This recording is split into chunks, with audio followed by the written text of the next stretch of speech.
नमस्कार, आप देख रहे हैं खबरसार। मैं हूं आपके साथ शमशेर सिंह।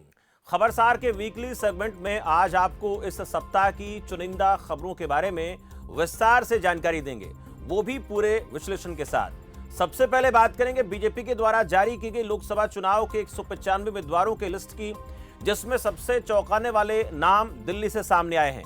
दूसरी खबर की बात करेंगे, आगामी लोकसभा चुनाव के ऐलान से पहले केंद्र की मोदी सरकार देश में सीएए कानून को लागू कर सकती है, जिसे लोकसभा चुनाव से पहले बीजेपी की बड़ी चुनावी तैयारी के तौर पर देखा जा रहा है।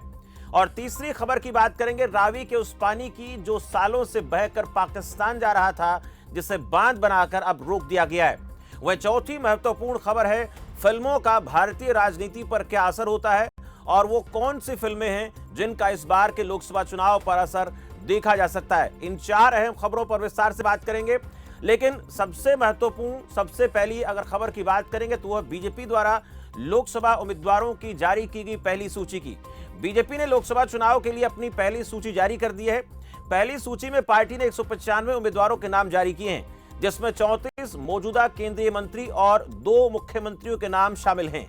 पार्टी ने कई पुराने उम्मीदवारों को भी मौका दिया है, तो वहीं कई मौजूदा सांसदों और मंत्रियों तक के टिकट काट भी दिए हैं।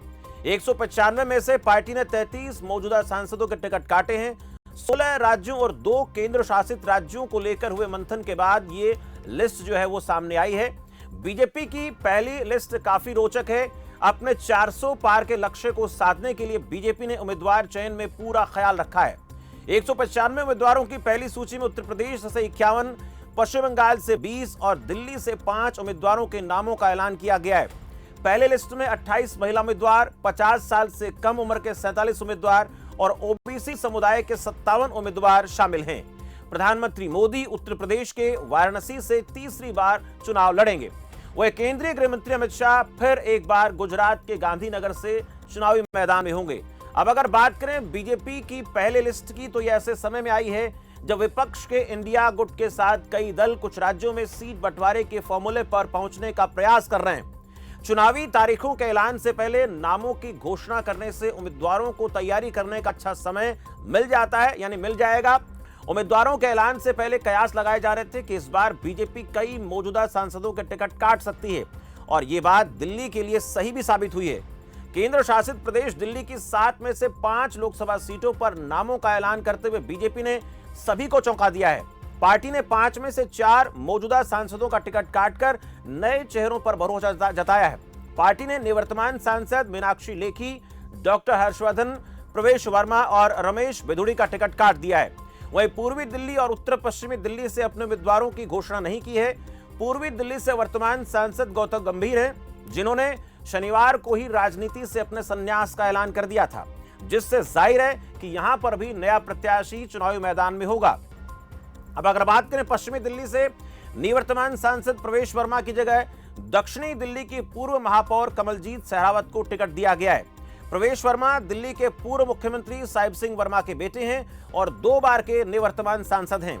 सहरावत जाट समुदाय से हैं, तो वे दक्षिणी दिल्ली से 2 बार के सांसद रमेश बिधूड़ी के बजाय बीजेपी ने दिल्ली विधानसभा में विपक्ष के नेता रामवीर सिंह बिधूड़ी को इस बार इस सीट से टिकट दिया है। फिलहाल रामवीर सिंह बिधूड़ी दक्षिणी दिल्ली लोकसभा क्षेत्र के बदरपुर विधानसभा क्षेत्र से विधायक हैं। अनुमान जताया जा रहा है कि संसद में बसपा सांसद को लेकर दिया गया विवादित बयान रमेश बिधूड़ी को भारी पड़ा, जिसके चलते उन्हें अपना टिकट गंवाना पड़ा है। वहीं नई दिल्ली सीट से 2 बार के सांसद और केंद्रीय मंत्री मीनाक्षी लेखी पर पार्टी ने सुप्रीम कोर्ट की वकील और दिल्ली बीजेपी सचिव बांसुरी स्वराज को तरजीह दी है, जो कि बीजेपी की तेज तर्रार नेत्री दिवंगत सुषमा स्वराज की बेटी हैं। सूत्रों की माने तो मीनाक्षी लेखी को पार्टी चंडीगढ़ से चुनावी मैदान में उतार सकती है। अब चांदनी चौक की बात कर लेते हैं। लोकसभा सीट की बात करें तो यहां 2 बार के सांसद और पूर्व केंद्रीय स्वास्थ्य मंत्री डॉक्टर हर्षवर्धन सिंह की जगह प्रवीण खंडेलवाल को मैदान में उतारा गया है। Praveen Khandelwal confederation of all India traders के सचिव हैं। कहा जा रहा है कि हर्षवर्धन की बढ़ती आयु उन्हें टिकट मिलने की राह का रोड़ा बनी है। वह टिकट कटने के बाद आज बीजेपी नेता डॉक्टर हर्षवर्धन ने राजनीति से संन्यास की घोषणा कर दी है। शनिवार से रविवार तक बीजेपी के 3 सांसदों ने संन्यास की घोषणा की है। शनिवार को गौतम गंभीर के बाद झारखंड से बीजेपी सांसद ने भी संन्यास की घोषणा की थी।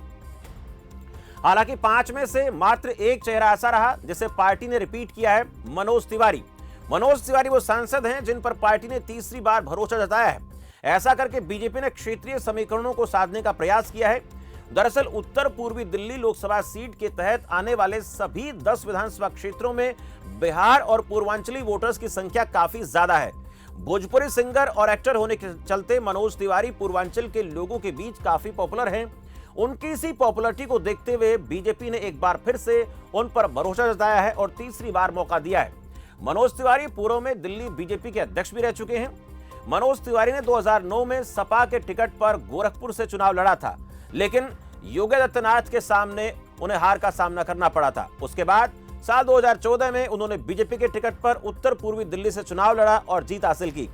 पार्टी ने उन्हें 2019 में भी यहां से टिकट दिया, जहां से वो जीतने में कामयाब रहे और एक बार फिर से 2024 में बीजेपी की तरफ से मनोज तिवारी को उत्तर पूर्वी दिल्ली से उम्मीदवार घोषित किया गया है।